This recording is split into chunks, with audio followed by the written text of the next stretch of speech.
नमस्कार, मैं हूं मृत्युंजय कुमार झा। स्वागत है आपका कमोडिटी सुपरफास्ट में। और सबसे पहले बात करते हैं क्रूड की। कच्चा तेल कल काफ़ी बढ़ा, 81 के ऊपर गया, लेकिन आज ये तेज़ी गायब होती हुई दिख रही है और एक बार फिर से ब्रेंट का भाव 80 के नीचे है।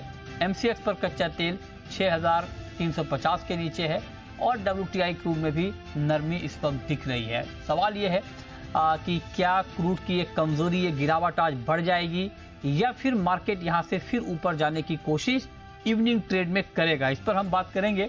और इस पर बात करने के लिए हमारे साथ मार्केट एक्सपर्ट जुड़ेंगे, उनसे हम समझेंगे। लेकिन आपको बता दें कि दो तरह के फंडामेंटल एक साथ कच्चे तेल में चल रहे हैं। एक तो ये कि ईरान और इजराइल का जो मसला है उसमें दो थ्योरी है। एक तो ये कि ईरान से अगर सप्लाई बाधित होती है या एक्सपोर्ट रुकता है तो उसकी भरपाई के लिए ओपेक प्लस के पास पर्याप्त तेल है जिससे उसकी भरपाई हो जाएगी।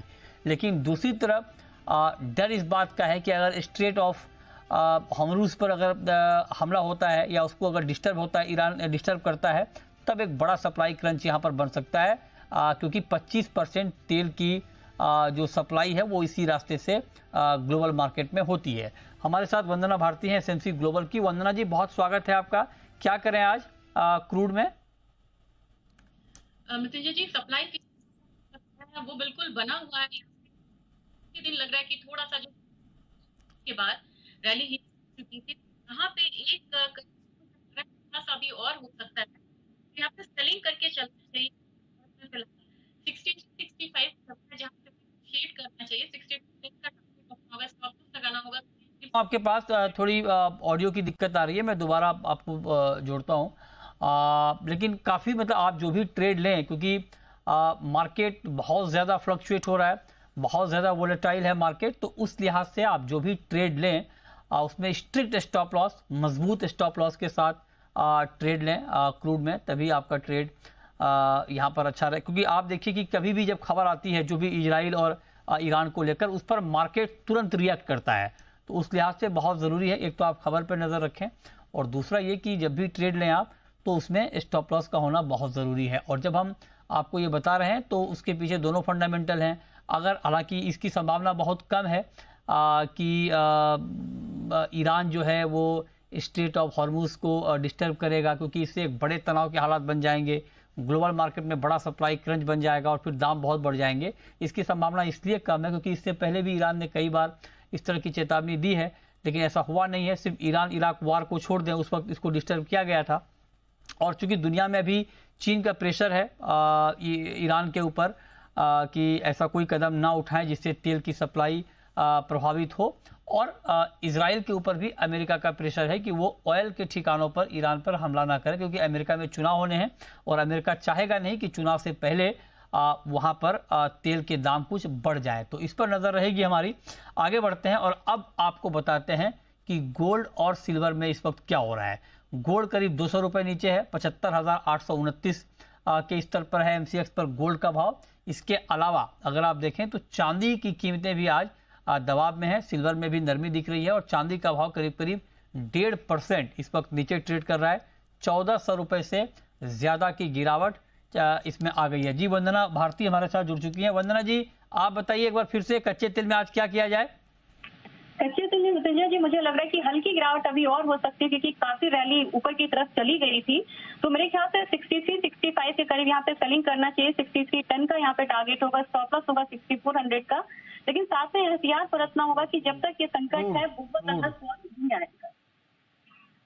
ठीक है, तो ये रहा आपकी हो गई क्रूड पे। अच्छा, नेचुरल गैस पे वंदना जी क्या व्यू आपका? एनजी में क्या लगता है आपको, क्या करना चाहिए आज? एनजी ने एक फॉल दिया है मृत्युंजय जी, और यहाँ से एक रिवर्सल की तरह लग रहा है। छोटा रिवर्सल है, बहुत बड़ा रिवर्सल नहीं है, क्योंकि माइल्ड टेम्परेचर का माहौल है। तो 233 के करीब यहाँ पे बाइंग करनी चाहिए। 239 का टारगेट रखना होगा। स्टॉप लॉस यहाँ पे लगाना होगा 230 रुपीज का, और मुझे लग रहा है 242 तक एक बार रैली जो है ऊपर की तरफ जा सकती है। ओके, 242 तक आप करें कि रैली ऊपर में जा सकती है, तो इस पर आप नजर रखिए। अब आते हैं गोल्ड पे। और गोल्ड में आप देखिए करीब करीब 250 रुपए के आसपास की नरमी है इस वक्त। फेड के मिनट्स पर मार्केट की नज़र है।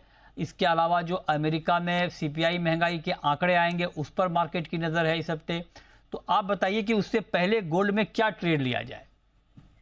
मुझे लग रहा है मतलब जी डॉलर इंडेक्स में बड़ी तेजी यहाँ पे आई है, उससे भी यहाँ पे एक फॉल आ रहा है, तो सेफ हेवन बाइंग आज यहाँ पे थोड़ी सी कम होती हुई दिख रही है और इक्विटी में एक रिवर्सल आया, तो मुझे लग रहा है कि एक फॉल जो है वो यहाँ पे एक्सपेक्टेड है गोल्ड में भी। हालांकि ये बार बार बाउंस कर जाता है, तो 75,800 एक लेवल रहेगा जहाँ पे सेलिंग करना चाहिए। 75,500 का टारगेट होगा, स्टॉप लॉस लगाना होगा 75,950 का। मुझे लग रहा है कि एक करेक्शन ड्यू है, जितना कॉमिक्स में हुआ था एमसीएक्स में नहीं हुआ है, तो आने वाले शॉर्ट टर्म में मुझे लग रहा है कि गोल्ड एक और हो सकता है कि 75,200 100 तक का जो लेवल है वो आता हुआ देखे, तो स्ट्रिक्ट स्टॉप लॉस के साथ गोल्ड में सेल करना चाहिए। ओके, स्ट्रिक्ट स्टॉप लॉस के साथ आप कह रहे हैं कि गोल्ड में सेल करना चाहिए, तो इस पे आप नजर रखिए। अब आते हैं चांदी पे। चांदी में गोल्ड के मुकाबले ज्यादा गिरावट है, करीब 1400-1500 रुपए चांदी के दाम नीचे हैं। 90,950 के आसपास है चांदी का भाव। क्या इस भाव पर सेल करना चाहिए वंदना जी चांदी में?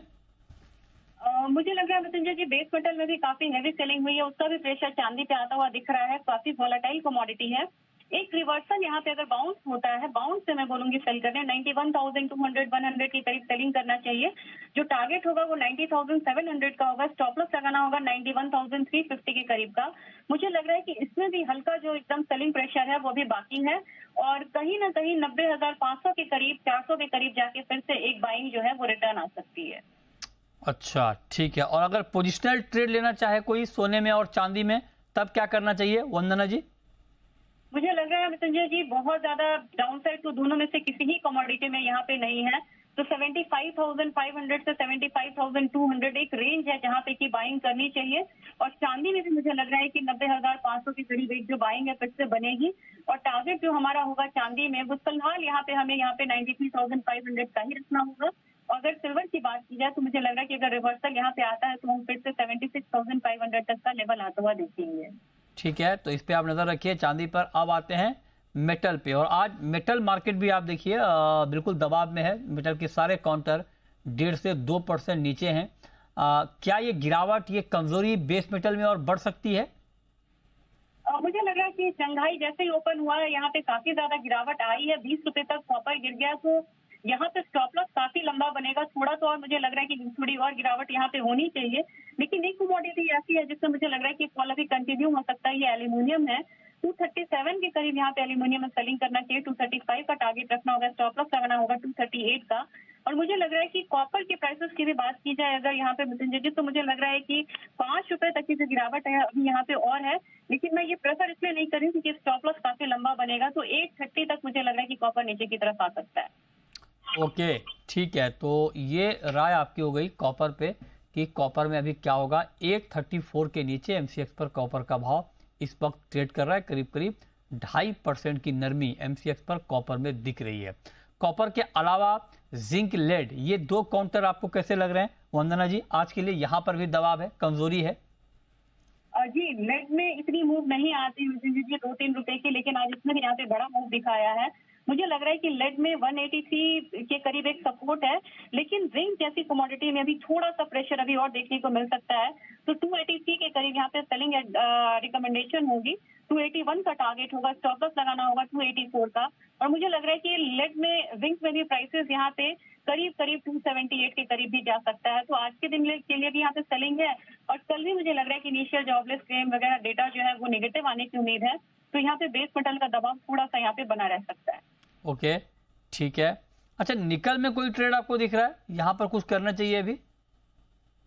सर बहुत रेंज में ये कमोडिटी ट्रेड हो रही है, इनफैक्ट मुझे स्टील में लग रहा है कि 1-2% का अपसाइड आ सकता है अभी, और 3 हफ्ते से लगातार इसमें एक उछाल आ रहा है और आयरन ओर के प्राइसेस में भी रिवर्सल है, तो मुझे लग रहा है कि 1-2% तक का उछाल हम स्टील में आता हुआ यहाँ पे देख सकते हैं। ओके, ठीक है, तो इस पे आप नजर रखिए। आगे बढ़ते हैं। अब बात करते हैं एग्री मार्केट की। और एग्री में आप देखिए कि जो कल हमने एक एक्शन देखा था मसालों में, टर्मरिक में और जीरे में, आज वो एक्शन दिख नहीं रहा है। इनफैक्ट टर्मरिक तो नीचे भी आ गया, करीब 200 रुपए के आसपास की गिरावट हम देख पा रहे हैं। क्या लगता है आपको अभी टर्मरिक में वंदना जी? मुझे टर्मरिक में लग रहा था कि थोड़ा जो अपसाइड है वो कंटिन्यू रहना चाहिए, लेकिन यहाँ पे प्रोडक्शन पे ज्यादा लोग ध्यान दे रहे हैं और मुझे लग रहा है कि एक कॉल अभी कंटिन्यू रहेगा, तो 13,400 के करीब यहाँ पे सेलिंग रिकमेंडेशन रहेगी। 13,100 तक का टारगेट होगा, स्टॉप लॉस लगाना होगा 13,550 का। मुझे लग रहा है कि यहाँ पे एक बार फिर से 13,000 का लेवल आएगा तो बाइंग फिर वापस आएगी और जो अपसाइड टारगेट होना चाहिए वो 14,500। तो इंट्राडे या आज से कल तक भले ही यहाँ पे सेलिंग कॉल रहेगी मेरी, लेकिन जिनको पोजिशनल यहाँ पे ट्रेड लेना है वो एक बार 13,100 और 150 का वेट करे, वहाँ पे पोजिशनल बाय जो है वो क्रिएट कर सकते हैं। ओके, ठीक है, तो ये राय आपकी हो गई एग्री में कि आपको कहाँ पर नज़र रखनी है। बहुत शुक्रिया वंदना जी आपका हमारे साथ जुड़ने के लिए, बताने के लिए कहाँ पर ट्रेड के मौके बनेंगे। तो फिलहाल इस बुलेटिन में इतना ही, छोटा सा ब्रेक, लेकिन ब्रेक के बाद हरियाणा और जम्मू कश्मीर के चुनावी नतीजे आ रहे हैं, उस पर सबसे बड़ी कवरेज ब्रेक के तुरंत बाद आप बने रहिए।